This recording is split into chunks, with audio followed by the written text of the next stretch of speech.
Hello and welcome to Moderate Fantasy Violence, a podcast about pop culture and the world around it. I'm Nick. And I'm Alistair. And this fortnight, after a couple of episodes where we've been maybe slightly off the pop culture pulse due to, I'm going to be honest, mostly me being away, we're back on the cutting edge with Deadpool and Wolverine and House of the Dragon Season 2, the latest hottest releases. But before all of that, what other hot things have you been touching, Alistair? Well, I've been diving into a new Netflix superhero show, which is Supercell. Which is, I guess hot property, because there's adverts at least all over the London Tube for it. Seems to be something that Netflix is pushing in a big way. There's an easy way to sum up this show. Maybe it sounds a little bit reductive, but imagine if Heroes was set in southeast London, and that's kind of 80% of the way there to what this show is like. Okay. It's got this whole ordinary people, with their sort of ordinary lives, discovering that they have superpowers. Much like the original series of Heroes, the first episode ends with the main character travelling to the future and seeing that everything's gone to shit, and then travelling back to the present, realise he's got, about 6 months or so to save the world. I've made the comparison to Heroes. I will say that Supercell is probably better than most series of Heroes, apart from possibly the first one. Wow. It is actually, good, entertaining superhero show. The main character is played by Tosin Cole, who you may remember as Ryan from the Jodie Whittaker Doctor Who years. But he seems to have matured as an actor. He's a really good leading man for this. And it's a good sort of show. There's like several different people kind of interweaving characters, discovering different superpowers. If you've got that hero-shaped void in your life, then this could be worth watching. Okay. It's interesting because I've been, vaguely adjacent to sort of comics superhero fandom for a long time, and I've not really seen any discussion of this. I kind of forgotten it existed beyond occasionally seeing the Netflix algorithm half-heartedly push it at me. So it's interesting to know this is good. I don't know how much cultural splash it's made, but interesting. Does it share Heroes' penchants for long-running conspiracy plots and strange, vague mysteries that may or may not be resolved? Yeah, there is a conspiracy plot involving people like abducting the people with superpowers and doing experiments on them and things like that.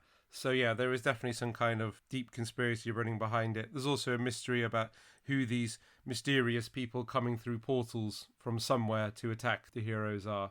Other people with powers who are also villains. So it's kind of got that sort of vibe to it as well. It's very, very dramatic. Like each episode ends on like a big cliffhanger, and it just kind of really like drives on to the next one. The show's made by Rapman, who kind of shot to fame first through a viral YouTube video that he made that was like a series of rap stories that had an interlinked kind of plot, kind of like a little TV series. He then made a film called Blue Story that I went to the cinema to see that was really, really good. A really like tense story about gangs in southeast London. He's kind of got a reputation for doing good gangster drama. So it's interesting that this new project is a bit of a departure and it's kind of a sci-fi show. There's definitely some, classic Rapman elements to it. One of the main characters, it follows about 6 people who get powers. One of them, Taser, is, in a gang on, a southeast London council estate, and it very much follows, the kind of the intricacies of his life, the postcode wars, things like that. Although, obviously, the edge in the gang war is changed when he gets superpowers. Another of the main characters, Sabrina, her sister is dating a guy who's a really serious, scary gangster. So there is still that kind of gang elements to it. But also, he's broadening out the story this time. So it's not just about gangs this time. One of the other characters is a single dad trying to provide for his son. The main character played by Tosin Cole is just a guy, young man trying to make his way in the world. He's got a job as a delivery driver. He's got, a girlfriend that he's madly in love with, and then getting superpowers kind of overturns all that. So I feel Rapman's growing as a storyteller in that this is not just about gangs. It's kind of, he's branching out into other areas. But it still has that real like tension that runs through, things like Blue Story. So that's why I'd recommend this show. I'm kind of disappointed you didn't say that Batman came to prominence for his superhero career battling criminals with the power of rap. I mean, I'm sure there is a superhero who's done that. I guess it's kind of, maybe it's come full circle that now Rapman is making superhero shows because it sounds like a superhero, doesn't he? Well, that was what drew me to the whole concept, As I say, it sounds good, it sounds interesting. It's been, I don't know, it's actually been a while since someone has attempted this concept. Maybe Heroes rinsed it a bit, or maybe no one wants to appear like they're doing a rip-off of Heroes, but, we must at some point come to terms with the fact that it's been, about 20 years since Heroes? Or must be coming up to 20 years, if not. Yeah, it's definitely old enough that I feel it's time to have another crack at it. It doesn't feel Yes. like super reductive. Yes, I mean, it wasn't exactly the number one most original concept in the universe to begin with, and I think we have probably reached a point where the statute of trying it again has expired. Yeah, I think Heroes came along towards maybe the end of that period of people trying to do, I don't know, very realistic takes on superheroes. Yeah, because Heroes is very much like, what if people, got powers very much in their everyday lives? And things like Batman Begins was very much like, what if Batman, but heavy emphasis on what it'd really be like. And then I feel like the vibe shifted as things tend to do. The MCU put superheroes very much back in the kind of, we're going to have like costumes and make it more sort of, I don't know, fantasy and, actiony and explosive adventure side of things. I mean, Iron Man 3 is a long way from Heroes and, the Avengers films even more so. No, nothing wrong with that. You can do anything well or do anything badly, and there's some great MCU films, just the vibe shifted. Maybe we've come full circle and people now feel like it's time the vibe shifted back to something that was more like, what if superheroes but real life? Well, I think what was happening, if anything, in the 2000s was there was a bit of a, well, partly for budgetary reasons, partly because we don't know if people will buy this, we're going to, underplay the superpower fantasy element a bit and make them a bit more relatable and down to earth and not overplay the brightly coloured costumes. And then, of course, as you say, the MCU came along. People did buy into the brightly coloured costumes, so we got a lot more of that. And then eventually, as also kind of happened in comics in the 80s, people kind of got familiar with that as well, and then the deconstruction started, and we started getting stuff like Deadpool and Wolverine, where we start breaking down and deconstructing the concept of brightly coloured superheroes again. So yeah, the circle turns forever, I suppose. Yeah, and everything's a rebellion about what came before. This kind of more realistic take on superheroes was possibly a rebellion against the Joel Schumacher Batman films, particularly Batman and Robin, which people felt it's gone too far, it's gone too silly. And then people were like, no, we're sick of like moody people sitting in rooms going like, the curse of the powers, I just want a normal life, but I'm cursed to fight a man in a mask or something like that. Yeah, and then it just goes round and round and round, as you're saying. But this is a certain sort of a slightly different take. I feel that this works well because Ratman is a person whose drama is very focused in the everyday life. He's really good at, especially for gangs, but also in this, he's just good at doing the drama of, what it's like to be a single dad or a man trying to make his way in the world. He's good at the kind of almost kitchen sink side of it. Is it very much focusing on that kitchen sink side of it? Is there an awareness of the existence of superheroes? Do people make, I don't know, knowing remarks about Superman, or are there like big hero shots, or is it very much leaving that stuff to one side? There aren't so much big hero shots, but yeah, there is a sort of element of like people being like, saying, oh, you've got powers and things like that. Like it's not a sort of universe where they're pretending that no one's ever heard of a superhero. Yeah, which is always kind of weird when they do that. But at the same time, there's a lot of characters who are basically like, oh, these powers are kind of annoying. I just want to get on with my everyday life. Or they're more thinking like, how can I use these powers as part of my everyday life? They're not really thinking about, fighting good and evil. Like the guy who's in a gang gets the ability to turn invisible, turn out useful in a gang war. The guy who's struggling to provide for his son, the single dad, gets super strength, and he discovers it when he accidentally punches a cash point, which he's frustrated because he's got no money, and then the money comes out. So it's more focused on like, how do powers affect your everyday life? And then over time, this plot line emerges of the two things, both, some kind of conspiracy who's tracking down the people with powers, abducting them and doing things with them, or these people coming through the portals, the hoods. Okay, I guess the logical question to ask next would be, does it then lead to a massive upscale showdown at the end? But that's probably verging on asking for spoilers. Yeah, well, the sort of scale of the action is, again, more sort of heroes scale, people like fighting with powers like in an urban space. But, we're a long way from, like, say, X-Men, sort of things like, someone's trying to destroy the whole world, Magneto breaking the world's magnetic sphere or something like that. So, yeah, it's still, even though there's like power fights, it's still more low-key than what you might expect from an MCU film. So I feel it's all very much keeping with the vibe. The other thing also important to say about the show, which I think is quite clever, is that everyone who gets powers in the show is black. And the connection seems to be they're all people whose parents have sickle cell anemia.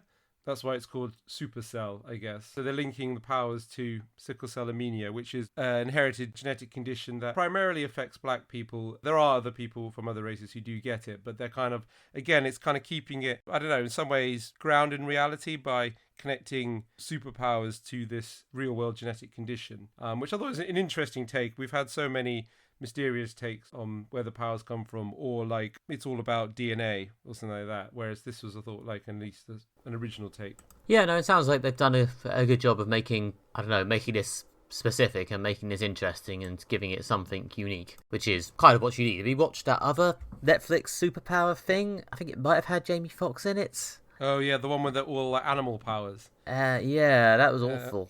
Or at least really that was bad. resoundingly uninspired. That was very much what happens when Netflix just cracks off a superhero thing. And this does at least sound like it's had some actual thought put into it. Yeah, and it's obviously it's an original superhero thing in the sense, as far as I'm aware, it's not an adaptation of a comic or book or anything like that. I say original, I mean it's clearly very influenced by Heroes, which in turn I'm sure Heroes was influenced by many comics that came before it. So it's part of a tradition, shall we say. But yeah, but then again, it's got the kind of the Ratman edge to it. That's what makes it original. I've never seen Ratman do a superhero thing before. And if you told me after I saw Blue Story, his next project, release his next major project, will be a superhero show, I would be like, ooh, intriguing. Hopefully it works. Yeah. And it sounds like it does. Yeah, so I can recommend this. Cool. Right, so that's what I've been up to recently. Nick, have you been diving into any other superhero content? Oh, how did you know? Well, yeah, staying firmly within the world of superhero subversion, and as you've already heard, we're going back into it in a minute, so yeah, there's a theme apparently. I have been watching Season 4 of The Boys as part of my ongoing project to catch up with all the things I didn't watch in June, July. Yeah, this is of course the Amazon superhero action dark comedy conspiracy series starring Carl Urban as the leader of The Boys, a FBI sponsored group whose job it is to keep the superheroes or supes in line, and who, to be honest, is doing quite a bad job of it, as the supes, led by Homelander played by Anthony Starr, are slowly taking over the government, and via the evil corporation Vought, who created them. And in this series, basically, things continue to go down that line. Homelander continues to grow both in power and in insane, hair-trigger violent depravity. Meanwhile, Billy Butcher, the Carl Urban character, has a superpowered brain tumour as a result of his abuse of a drug that gives him superpowers last season, and this is only making his life harder considering that all his team already distrust him due to his pesky habit of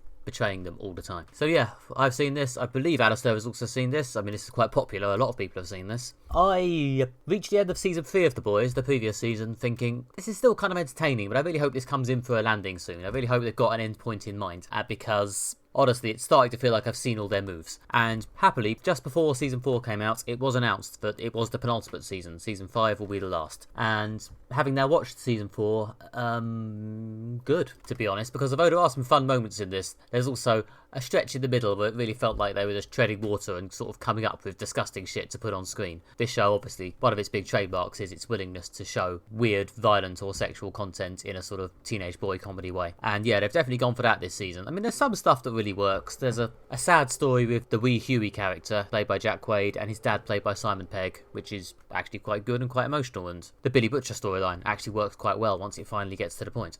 But yeah, there's a certain amount of treading water in the middle here, which doesn't really change my view that I'm glad it's ending soon. Yeah, I feel that this season may be a little less inspired than previous ones. I mean, it's still got what we like about The Boys, as you said, like the violence, the rudeness, the gross, the gore, the conspiracy theories. Homelander is still, terrifying. Yeah, and Anthony Starr's performance really makes it like disturbing to watch. But yeah, there wasn't like a huge advance in the plot this season. I mean, a lot of the most interesting stuff happened like kind of right at the end, teeing up the next and final season, which probably will be pretty good. But yeah, I kind of felt that like this one, it wasn't something strikingly new about what they were doing this season, and they kind of kept things running along pretty much as they are, just kind of introducing a few developments with each of the supporting characters. There was quite a good plot line about Frenchie finally getting a conscience for all the people he's killed, Camino and his relationship moving on, but I don't know if there's enough to fill 8 episodes. Yeah, there was a bit of a jump forward at the end. Yeah, the last couple of episodes do at least provide a bit of a good kick going into the final season. If this whole season had been like 3 or 4 episodes, it might have worked quite well. But yeah, I remember when this show actually felt quite edgy, quite sharp, quite like it was actually saying something quite depressing and sincere about society in a weird way, also featuring a lot of snickering teenage boy jokes. And it was a difficult balance to pull off, and for a couple of years they really did it, but they've kind of fallen off that tightrope this year, I think. A lot of the satire feels a bit either obvious or like they've done it before, and a lot of the storytelling seems a bit running in circles. Ah, well. Yeah, I mean, the thing this season in terms of like what they had to say, I feel was that they we're really leaning into the kind of Vought and the Supes and all the villains are, kind of the alt-right and the Trump supporters, and they just made it like super, super explicit. I think that they've had trouble online with, I think, previous seasons. The satire was too subtle and the alt-right weren't getting that this is them that's being made fun of.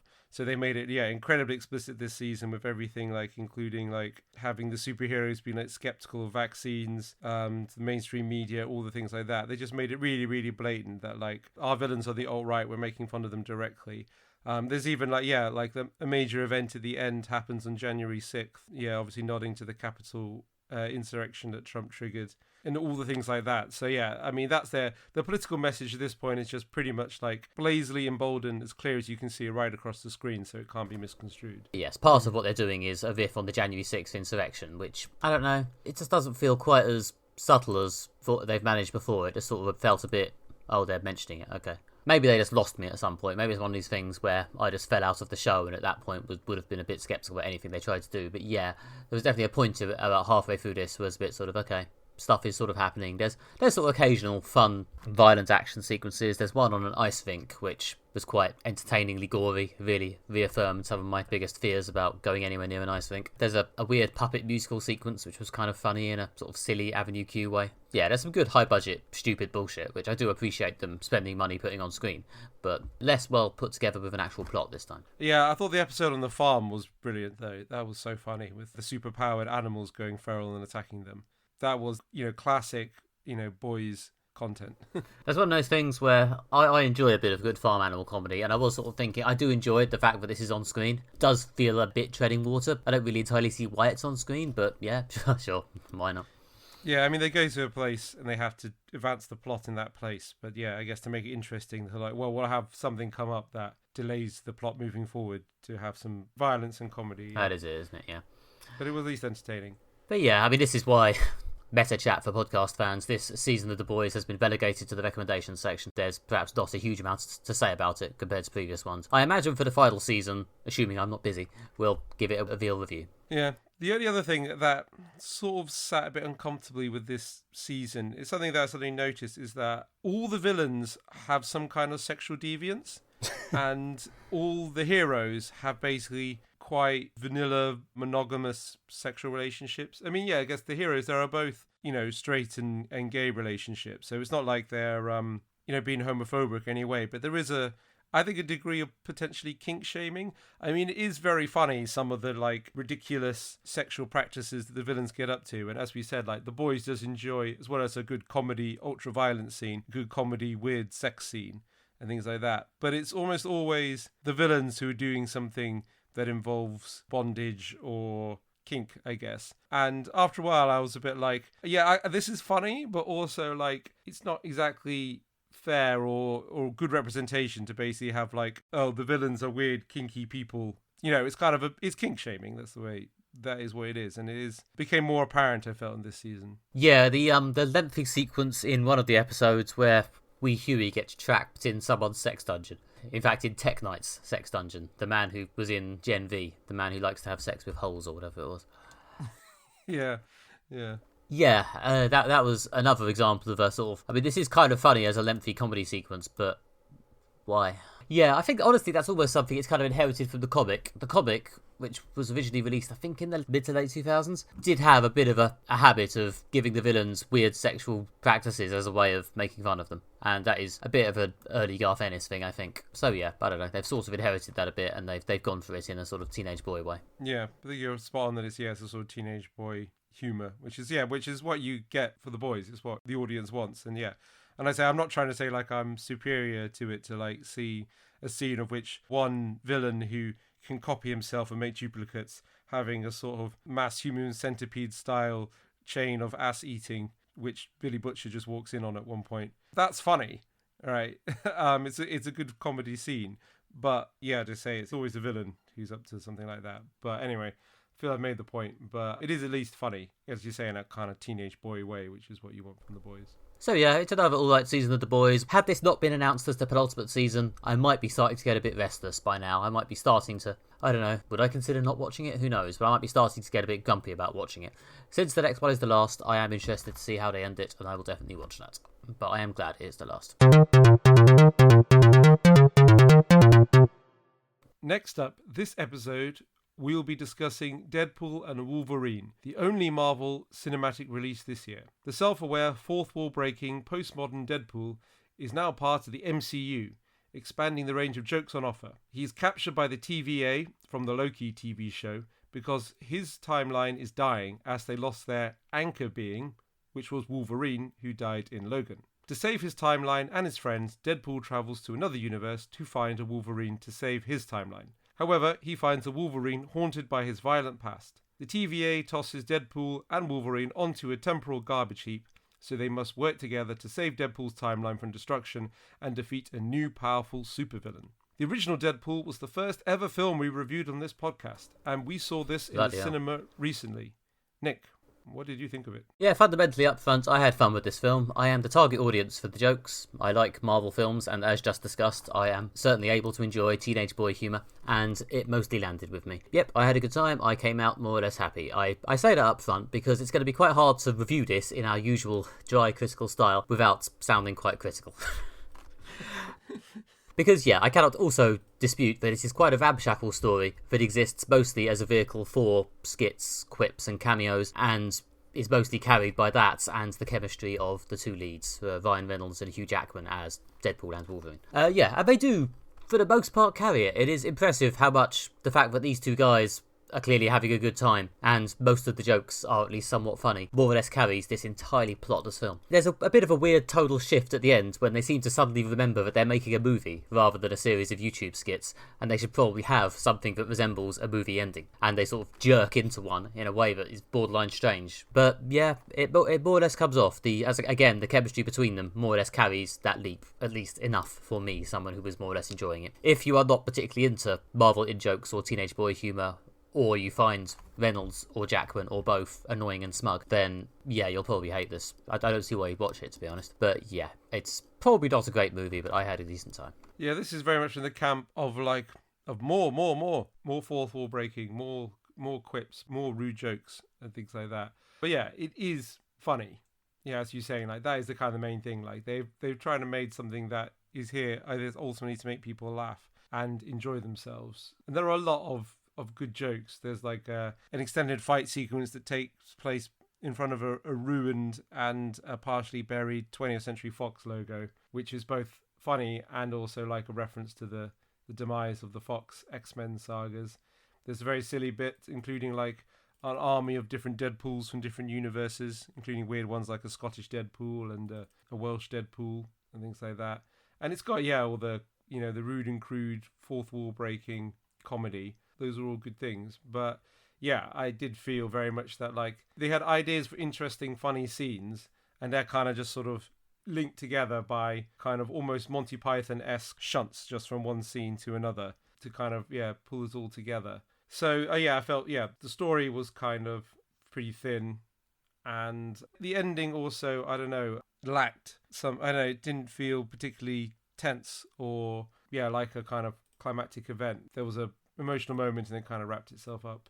But yeah, like I say, if you want to pay your money to enjoy some laughs, this is at least funny. As long as you're, as I say, able to enjoy the humour, then yeah, you'll probably have a decent enough time. As a comedy, it's watchable. The weird jerk into, but is it also a serious action film towards the end is pretty strange. Or at least, as Alistair said, pretty awkward and probably doesn't entirely work. There's a sort of attempt to bring in some of Deadpool's emotional issues. To be honest, mostly by evoking the previous films, which built that stuff up a bit better. Like Deadpool and Deadpool 2, especially the first Deadpool, were probably better films. They actually did do a better job of having an actual movie-style plot alongside the Deadpool stuff. Whereas this, the Deadpool stuff, the meta-humour, the quips, the bullshit, has subsumed the entire film for the most part. This is basically a sketch show at this point. Yeah, I mean, that's what people liked. But yeah, so they've given you more of it. Yes, I watched Bob Chipman, the other movie critic I like, who I occasionally reference. I watched his review of this, and his basic comment was, yeah, this is fine, this works, I enjoyed it. Please don't do this again anytime soon. And yeah, that's not a bad take, to be honest. Yeah, I mean, this is something we said when discussing previous Deadpool films on the podcast, but Deadpool, is worth remembering, is not a spoof. It's not like Austin Powers. It is a serious superhero film, what he's trying to be, on top of the fourth wall breaking and the quips. I mean, you take the humour out of Austin Powers and you're left with nothing. basically, because it's just entirely, a comedy Bond spoof. Whereas this attempts to do a serious action movie in which, the universe is going to end. Deadpool has to find Wolverine. He has, there's various fight sequences. He encounters a new scary villain. Yeah, and Hugh Jackman plays Wolverine straight as, Wolverine, apart from a few possible jokes at the end. The villain is also, not a spoof of a villain. It's a scary, evil character. So there is, underneath all this, a attempt to make a functioning superhero film, not something that's a straight up spoof. They're aiming for something closer to Shaun of the Dead, which was a genuinely scary zombie movie. The zombies weren't funny, they were scary. They were just funny characters in a zombie movie. This is what they're doing again. There's funny characters in a superhero film. The problem is the balance is just tipped a bit too much towards the humour, thus leaning that the actual superhero plot, it would be a sort of D-E superhero film without the humour, because it would just be a sort of a few kind of seemingly disconnected action sequences and a couple of good villain moments. That's why they're just leaning more into what they feel the appeal of Deadpool is, which is forceful breaking quips and jokes. Yeah, I mean, that's the film they've chosen to make. I mean, there are bits of that stuff that does work. I mean, I think Emma Corrin's actually quite good as Cassandra Nova. It's a strange villain to use in this film. It's a villain from the comics, adapted reasonably faithfully, at least in terms of the aesthetic and what she does. And the finger in head thing, I was impressed how weird and creepy they made that look. Looks pretty gnarly on the comics page, and that's brought to life nicely here. Yeah, that stuff's done quite well, and which is both quite cool to see and a bit sort of, oh, okay. Does that mean we now don't get to see that in a real X-Men film? Never mind. Yeah, well, it's done also, straight up. It's not done as like a joke or anything like that. As a gnarly joke, it's done as like, this is a villain being evil. In the context of a superhero film, that also, as we're talking about, Supercell and Heroes before, leans more towards the costumes and high action side of the spectrum, but it's still played dead seriously. Like, we're not in Dr. Evil territory here, basically comedy character. And that's kind of, one of the things that really worked about Deadpool in the past. I feel it probably peaked with Cable in the previous one, who was, done as a straight up badass time traveler from the future who's come back in time to kill a kid, and Deadpool has to save a kid.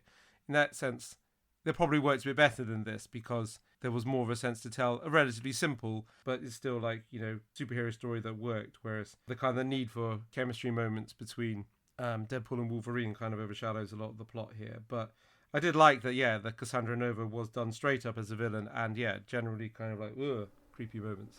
Yeah, and it is nice to see Hugh Jackman as Wolverine. They do fully lean into it here. They do a lot of like cool Wolverine imagery. They do a montage of multiple alternate versions of Wolverine. They play fully into both the slight silliness of Wolverine and the fact that, he's a badass and he has a certain fundamental appeal. It's all in there, and it's all underpinned nicely by Jackman's performance.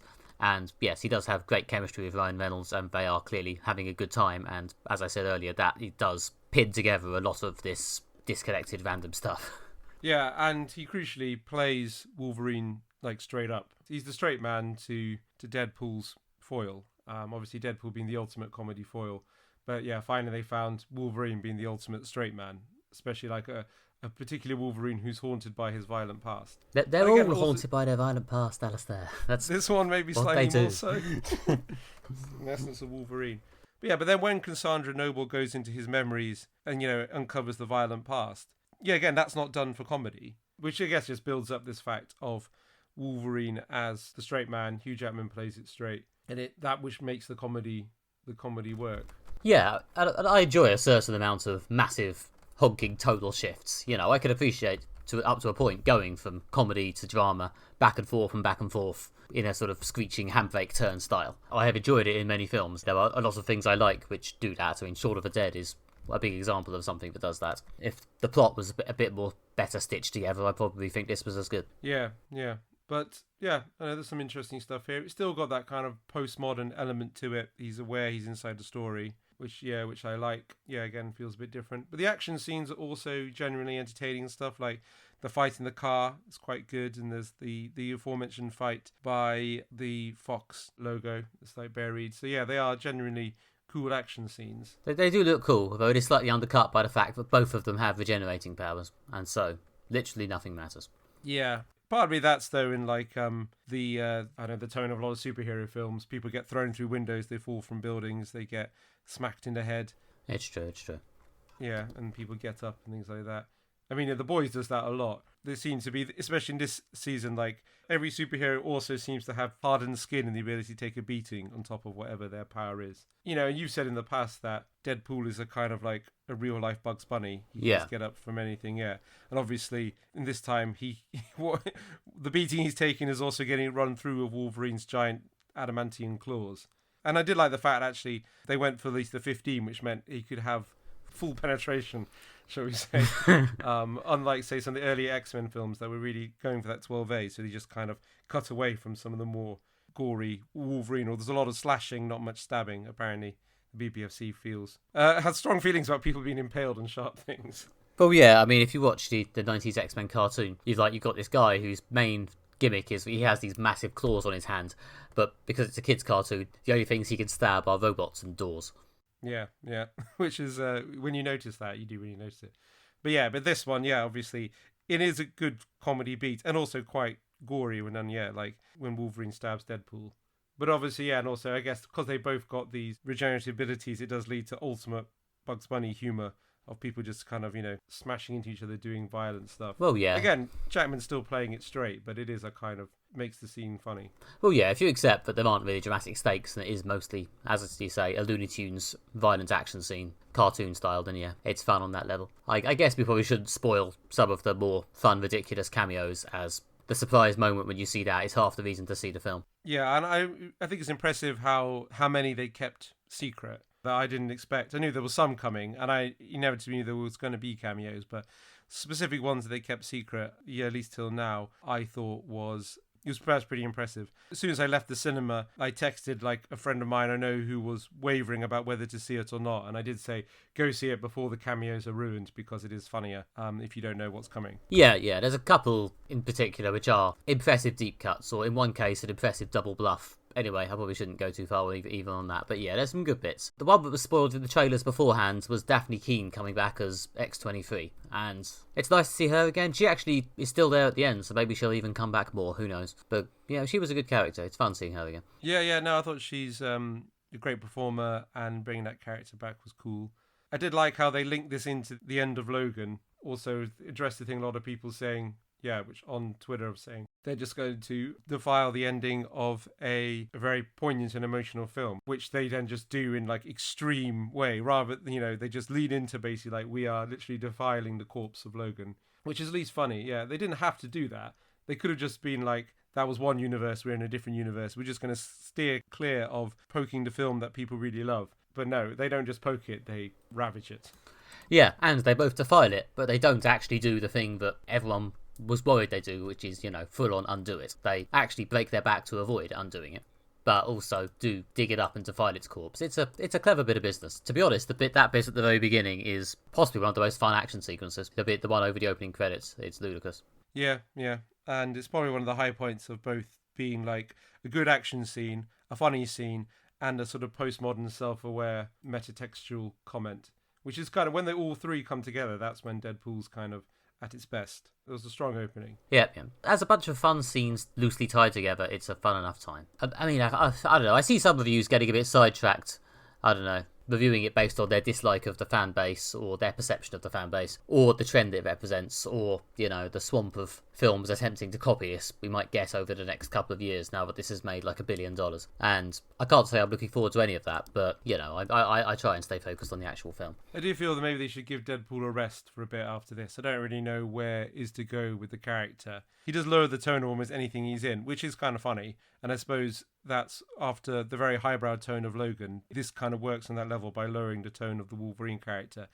Putting him in an Avengers film would be a mistake, other than cropping up for maybe like, a 5-minute joke sequence. But having him have a role in what is ostensibly a serious film that you have to take seriously, I feel would be a mistake. I will be amazed if he is not at least in one of the 2 upcoming Avengers films for a bit, like a scene or a sequence or something. But yes, I do think they might struggle to make him work as the actual main character. Yeah, but this was good. And obviously there's lots of like meta jokes about Disney and things like that. I did like the fact that they seem like okay to mock the kind of stumble, shall we say, that the MCU's had in the last few years of making jokes about how people are sick of multiverses and things like that. This film very much leaning into multiverse drama. Yes. So yeah, I guess Ryan Reynolds kept his final script approval or final edit approval whatever he's got that allows him to basically make fun of his employers.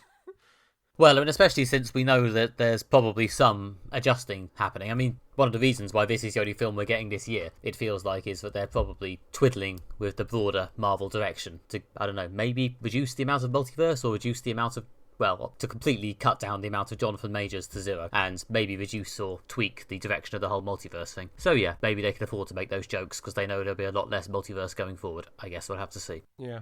But generally, there was not so much MCU nods as I was expecting. There's the TVA is kind of used as the premise for the whole thing, which sort of works. And there's a few cameos from the Loki TV show.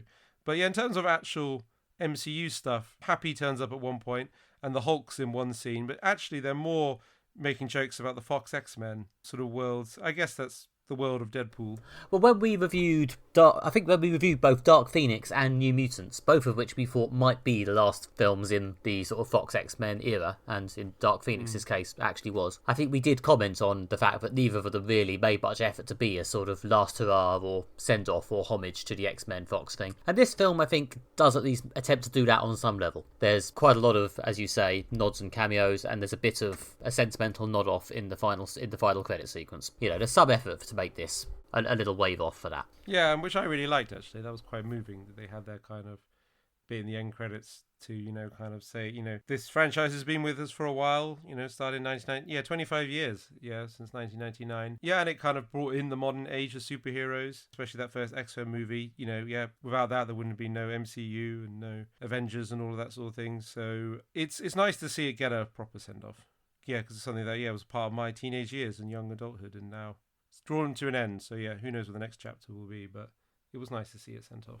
Yeah, I mean, I don't know. Part of me feels silly being at all sentimental about a specific fork of a specific superhero brand based on the involvement of a specific company. But yeah, I too have a certain weird sentiments about those. Those were probably the first superhero films I went and sort of seriously watched as the exciting new thing. Yeah, them and the Spider-Man films in the 2000s. So yeah, I too felt a weird prickle of emotion at the little montage at the end. I feel that's something that Deadpool can do well when it works. It's like, it's funny and it's silly, it's over the top, and there's lots of teenage boy humor, but it can get you emotional, and at least they managed to do that in the end credits, so I guess credit for that. So yeah, there you go. Deadpool and Wolverine. It's a lot of stuff thrown together. Some of it works. Crucially, enough of it works, but I mostly had a fun time. Yeah. I did enjoy myself in the cinema. Will I watch it again that many times? I'm not sure, but at the time, yes.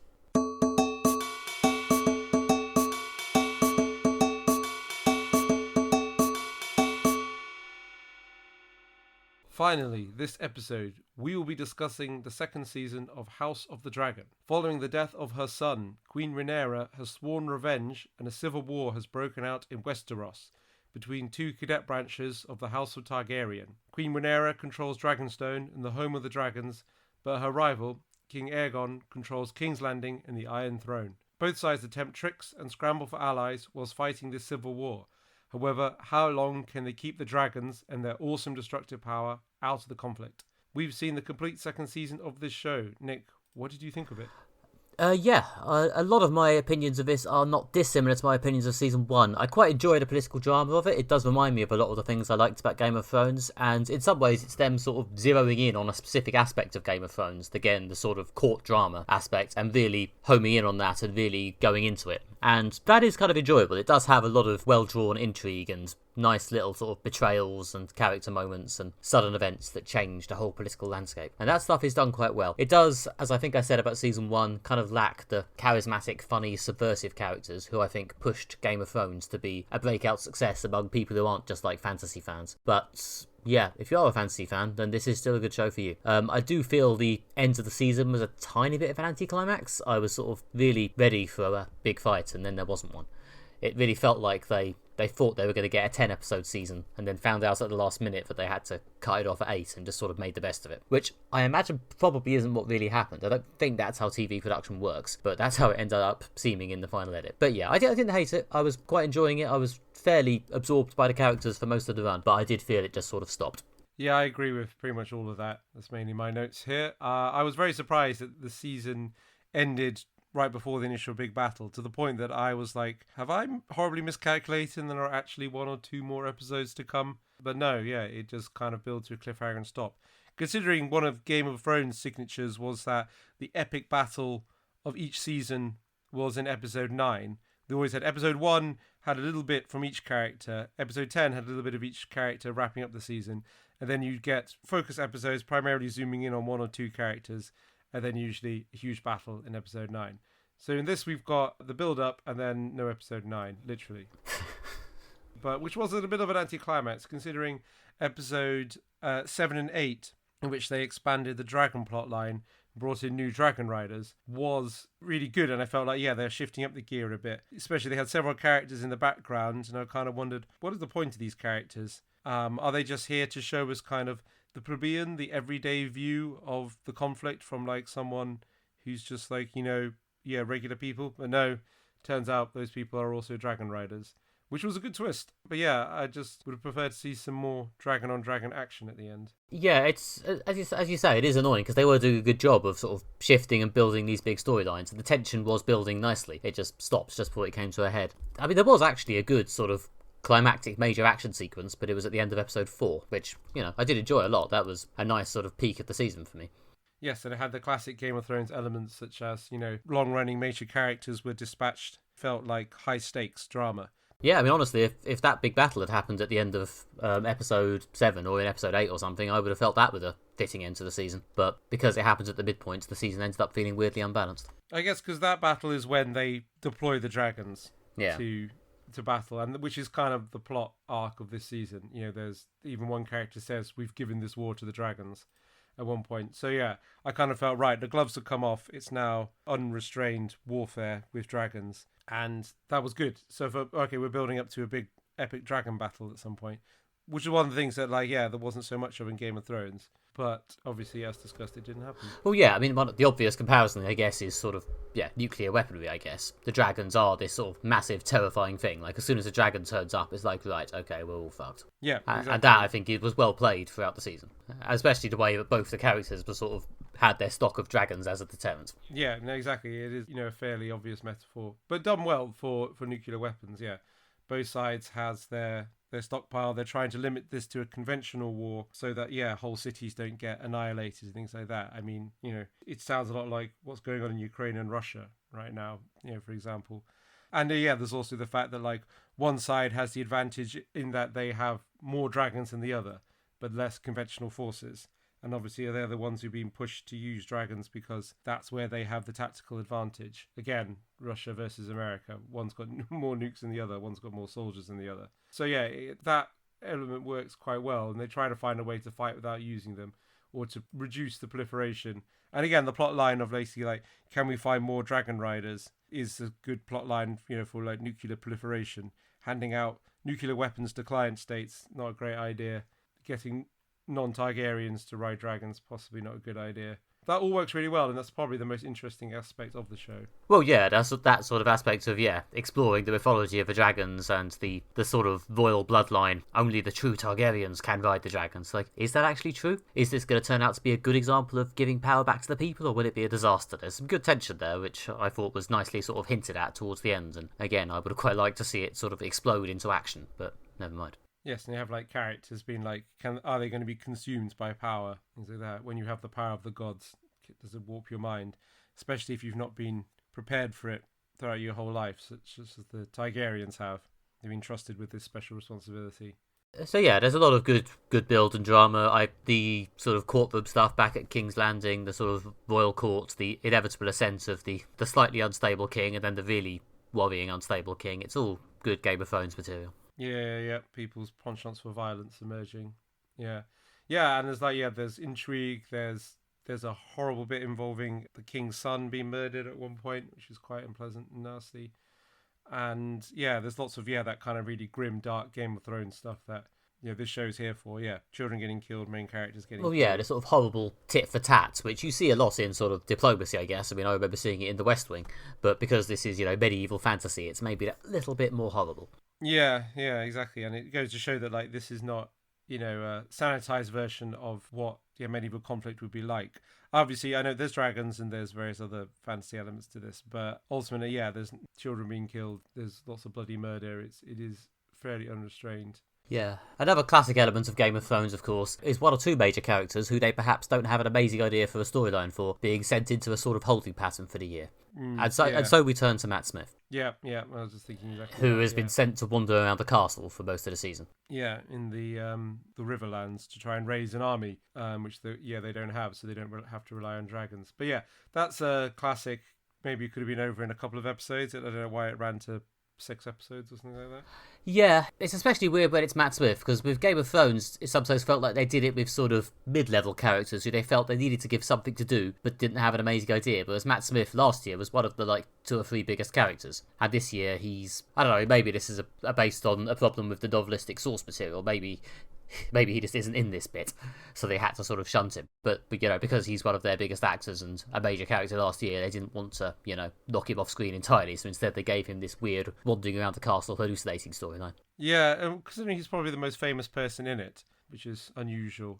Emma Darcy is great as Queen, but probably Matt Smith is a higher profile. And bizarrely, also, the other super famous person they got from this show is Sir Simon Russell Beale, also relegated to wandering around with Matt Smith in a damp castle. Well, yeah, and VC Fans is also not in it that much this year. Yeah, he was dispatched temporarily. But yeah, I suppose that the upside of slightly sidelining some of the major actors is there is a bit more spotlight given to the sort of the straight-on conflict, which is continued from last season, between the Dowager Queen and the sort of pretender queen, played by Emma Darcy and Olivia Cook, Alicent and Rhaenyra, which is, I think, a conflict that sort of plays out nicely throughout the season. And the 2 scenes where they meet and confront each other are very good and very dramatic. Yeah, they're both talented performers, and I thought those scenes were really worked. Yeah, and it focused in on the interpersonal conflict. How it's not just a war with armies and battles. It's a conflict between people, and also how intertwined it's been. First, the Queen's son's killed, at the end of the last season. Then, so Alicent Hightower loses a grandson who's also, a child, and things like that. The kind of the levels of trauma just build up. So yeah, it's well handled. Yeah, and there's a good section, obviously, of Alicent Hightower realizing that this is spinning vastly out of control, and she just wants to abdicate responsibility for the war that's going to be run by violent psychopaths riding dragons. Obviously, Queen Rhaenyra has a point of saying you can't just start this and walk away from it and live in the forest or whatever. So yeah, those are again good moments of drama that very much here for. Yeah, I think because there's not a massive fight in the finale, the dramatic high point, the big sort of conflict moment ended up being that final confrontation between those 2 characters. And, even though I would have liked to see a big dragon fight, that was a good scene. That did at least feel like a big dramatic clash to pay off some of the season. Yeah, and the thing they seem to have gone with in this show, unlike Game of Thrones, is that characters seem to be able to pop up geographically anywhere they like for the story. I guess a lot of them ride dragons, which apparently can fly at supersonic speeds to get people exactly where the plot needs them to be. It means that there are lots of character conflicts, which are good. One of the things I said about this in my last review, I did actually go back and re-listen to my last review, is that there's a certain scope to this show which Game of Thrones didn't necessarily have in terms of time. It's sort of willing to skim over a bit to get to the main points. It's more of a sort of historical drama, or more of a sort of sweeping historical epic, I guess. Yeah, what I liked about the first season is it cannoned through a lot of events quite quickly. Yeah, the entire reign of the Paddy Considine character, and then this conflict. I kind of feel that they slowed down the pace a bit in this season. They kind of, I don't know, I don't necessarily want 5 seasons of just this civil war. They're building into a big conflict. Maybe if the next season, maybe they wrap up the civil war in the first few episodes with some epic dragon fights to resolve it, and then it'd be nice for them to keep moving through time, move on through things, maybe even shed their cast and move on to make the children the main character, and have the older characters step away from the scene. I mean, it's kind of how Game of Thrones worked. Most people were drawn in initially to see Sean Bean, the main character, and then they got everyone invested in the other characters, and then he was dispatched, and we all moved on. Firstly, you'll be pleased to hear that they've confirmed this is ending with season 4. So one way or another, it'll stop soon enough. Well, I say soon enough. It seems to take them about 2.5 years to make a season. Yeah, I know. That's the other thing I'm worried about, which is 2.5 years have to wait for that fight that was teased at the end of episode 8. Yeah, it does make you yearn for the days where they could actually make a season of TV in a year, doesn't it? Especially considering that this show is quite slow and quite quiet. I do have the vague feeling that for all that I feel quite up on it and invested in the conflicts now, I'll probably have forgotten who all the similarly named, similar looking characters are in 2.5 years' time. Yeah, I mean, also, I've forgotten about the twin knights. There's two knights who are twins and one's on each side. I'd totally forgotten about those characters who were in the first season until they reappeared in this, which I feel is the fact that, yeah, it's been the better part of 2 years since I watched the first season. I mean, that is the flaw. I mean, it's the modern way they make TV, and I guess what we have now is we have the kind of YouTube catch-up videos, so yeah, you can be caught up easily, which I suppose didn't exist in the 90s or even the aughts when they made things like Heroes came out every year and Lost and things like that, so you could follow who was who. I don't know. I'd like to see the next season before 2026. Me too, but I'm sadly not getting my hopes up. But yeah, that is the slight additional downside of my slight feeling of anticlimax. It's like, okay, not only is there no payoff till next season, but God knows when I'll see next season. Yeah. Part of me feels bad complaining about that in a review of Season 2, because I guess it's kind of external, but it is part of the delivery system. At the end of the day, if I care that much about this stuff, then I guess I should just, stop watching them as they come out. Some people do, yeah. I know some people who waited to Game of Thrones until it was all out to dive into it. I mean, you run a high risk of spoilers, especially as the Game of Thrones spoilers that were printed on the front page of the Metro. Well, yeah, the upside is this. Again, I guess because it's not quite as broad and wide appeal entertaining, it doesn't seem to be quite as big a deal, so spoilers don't seem to go quite as wide. Like, I didn't start watching it till about 4 or 5 episodes were out, and nothing was spoiled for me. Exactly, yeah. So, yeah, and I feel that, like, yeah, with these long-running shows that come out quite slowly now, people will bank them until they're all done. Some people, I know, like, wait till a show's finished to make sure it does actually have a conclusive ending and is worth watching. They want the complete thing to be appraised before they decide to watch it or not. I guess with this, people feel that, like, they might just save things because they don't want to wait around so much. Well, yeah, I mean, with a lot of Netflix shows, there's always the vague feeling of, I mean, is this going to get cancelled after 2 seasons with no ending? Yeah, sounds like it probably will. Bad for that. I mean, will Supercell ever get a second season? Who knows? Exactly, yeah. We'll just have to wait and see.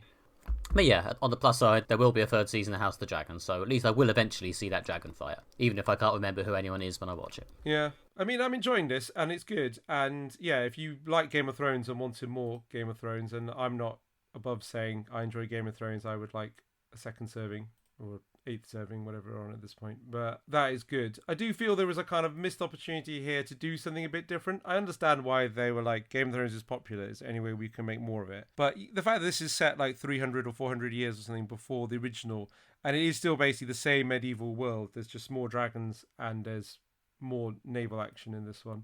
And that's probably because they've got bigger budgets to do that sort of thing now. I kind of felt it would be nice if they made the world feel different rather than just being like another. It's just like the politics, the society doesn't seem to have changed that much in between, other than, like, say, the dragons go at some point. But I kind of felt it would be nice if they made the world feel different. Maybe make this feel more like the ancient world rather than Game of Thrones is set in the medieval world. Maybe make this feel like a different period of history by making it seem more like the ancient world, or something more interesting such as the early medieval period or something like that. But then I guess that's just me wanting my fantasy to be rich and unusual, where I can see why they made the popular show like the other popular show that everyone loves. I don't think it's exactly like Game of Thrones. I think it's, if anything, just zeroing in on a specific aspect of Game of Thrones. Like this whole, as I say, this sort of royal court fantasy intrigue stuff is what they're doing. And a lot of the other aspects of Game of Thrones with the sort of the travelling warriors stuff and the wall stuff and the attempts to take in the whole world have been sort of gone, and it's just this sort of manoeuvring around the throne, which obviously was quite a big part of Game of Thrones as well, hence the name. But I do feel like they've zeroed in on a specific part, almost in a way that makes the show less broadly appealing. I think this does make it more a show for, hardcore fantasy fans who want to see those specific aspects of the world without necessarily the more visually spectacular or entertaining parts. Yeah, I think you're totally right that what makes this different from Game of Thrones is the drama and the plot. Yeah, that is different and does feel fresh and new, which is what I like about the show. I guess what I meant is more like the world building, the setting, the kind of more the background stuff.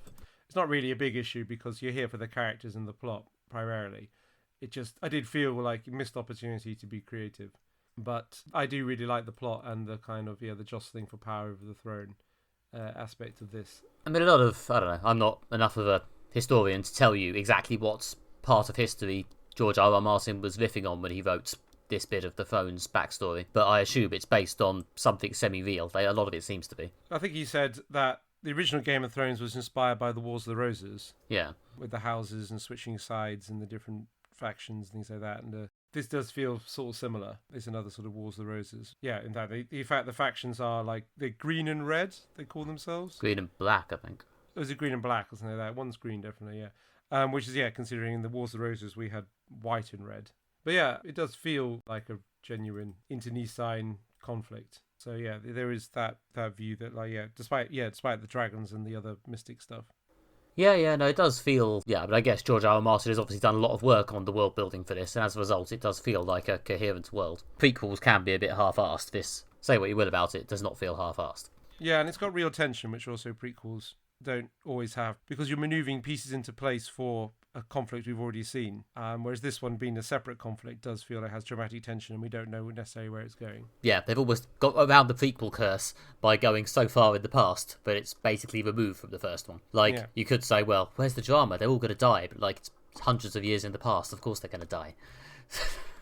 I mean, yeah, you can say that about any show. It's like, well, it's irrelevant, isn't it? Time will just destroy everything. Yeah, I mean, there is a weird, spoilers, I guess, a weird sort of semi-cameo from Daenerys Targaryen in the finale in the form of a hallucination. But despite that, and I'm not really sure what the need for that was, I don't think it really leans into its Game of Thrones involvement in a way that's distracting or annoying. No, exactly. Doesn't feel like it's just kind of nodding towards that thing, from Game of Thrones, or here's where it came from, which can be an issue with a lot of prequels. I think we said something similar when we were talking about Furiosa. Yeah, too many scenes about, how did she get her fake arm? How did she get her bald head? I wonder. Where did the war rig come from? Yeah, and they have sidestepped that by just creating their own setting within the same world, which is sufficiently removed from the Game of Thrones one, but it just doesn't matter. There's no aspects of setting up stuff. I mean, who knows? Maybe at the very end of the show in season 4, they will take a sudden annoying sidetrack into setting up stuff for Game of Thrones, but I'd like to think not. Okay, and that was Moderate Fantasy Violence. Thank you very much for listening as ever. If you have enjoyed this audio experience, then why not go to moderatefantasyviolence.com and find some written versions of the same experience, including articles by Alistair and all our previous episodes. And if you like that, then please do go to your podcatcher of choice and leave us a nice 5-star review. Thank you. You can also find more from us on the world's various social media platforms. You can search for MFV Podcast on Twitter or Blue Sky. You can also follow us by searching for Moderate Fantasy Violence on Facebook. You can find more from me where I'm Alistair J.R. Ball on Instagram, Blue Sky and Twitter. You can get more of my writing at redtrainblog.com, or you can get my theatre reviews at everythingtheatre.com.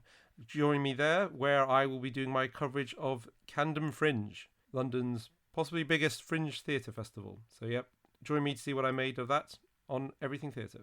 And I will continue to post on probably Twitter, even though it's increasingly becoming a cesspit, Blue Sky, Instagram, and various other social media. Search Nick Bryan and my little red avatar will probably pop up. Or you can see more details of my comics at nickbryan.com. And I will be back next fortnight for the next Moderate Fantasy Violence, in which we will be discussing the new Alien movie Romulus, surely this one will be good, and the cult hit movie I Saw the TV Glow, which is finally showing in UK cinemas. See you next fortnight for that.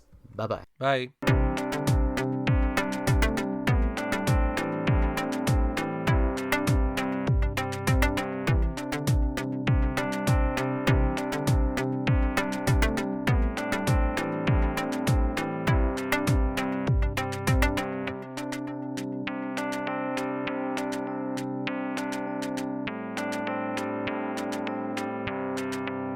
Okay, dragons. Dragons, right. Here come a lot of fancy names that I might mispronounce. Oh god, I haven't actually got any of them in my notes. I guess I should probably open the Wikipedia just so I have access to them. Yeah. That one and the other one. Something errors. Aerion. Air. Imagine the syllable air. Okay, now I'm more confused than I started. You're welcome. It's errors. Rhaenyra, at least that I do know. Valerian. Targaryen. Air. Okay, well, Did that help? We've got all that recorded. Yeah, I can't decide if that's good post-credits material or if that's offensive. offensive to fictional fantasy dynasties, yeah. Offensive to Targaryens. Yeah. Sorry guys, please don't drag on me.